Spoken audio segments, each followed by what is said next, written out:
Donc je rappelle, donc la source par exemple le soleil, énergie rayonnante qu'on appelle puissance absorbée ou qu'on la note puissance absorbée, le récepteur panneau photovoltaïque qui va nous permettre de convertir cette énergie en énergie électrique notée P utile, c'est ce qu'on a vu au début de l'année, hein.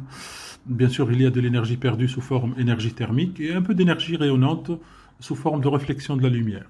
Je fais un petit rappel sur la formule, rappel, vous notez rappel, des choses que vous connaissez, mais l'éclairement, donc, l'éclairement ou l'irradiance, éclairement, I se calcule par la formule P divisé par la surface, puissance divisée par la surface. Ça, c'est d'une part. D'autre part, le rendement photovoltaïque, le rendement photovoltaïque, vous vous rappelez de la notation du grandeur rendement, c'est état égale énergie utile. Donc, je répète, le rendement photovoltaïque état est égal à l'énergie utile, comme j'ai dit, ou la puissance utile, divisée par l'énergie reçue. Donc, égale puissance utile divisée par puissance absorbée. D'accord? Voilà. N'oubliez pas cette formule. Je passe à la quatrième sous-paragraphe. Quatrièmement, caractéristique, ça c'est important aussi, caractéristique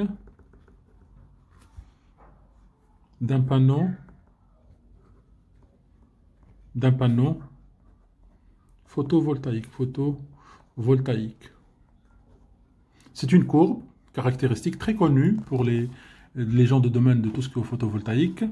C'est la mesure du courant I en fonction de la tension U. Donc C plutôt en bleu, hein, c'est la courbe I égale F de U pour une puissance donnée, hein, d'un panneau photovoltaïque ou solaire, photovoltaïque. D'accord? Donc par exemple pour un panneau de 1,5 pour un panneau de 1,5 mètres carrés, on obtient la courbe suivante. Donc je trace rapidement, que vous pouvez trouver sur Internet. Dans votre livre, non. Le livre de l'année dernière, oui. Peut-être vous allez revoir ça en détail l'année prochaine. Donc c'est sous cette forme-là, on peut vous demander l'allure de la courbe ou on vous donne des courbes à les interpréter. Okay. Donc voilà, ça c'est en fonction de la puissance. C'est sous cette forme-là. Donc là, c'est la puissance, par exemple, la puissance pour 200 watts mètre moins 2, 400 watts mètre moins 2, 600 watts mètre moins 2, d'accord. Et ici, vous avez, bien sûr, vous avez le courant en ampères et la tension en volts. Voilà, tout simplement.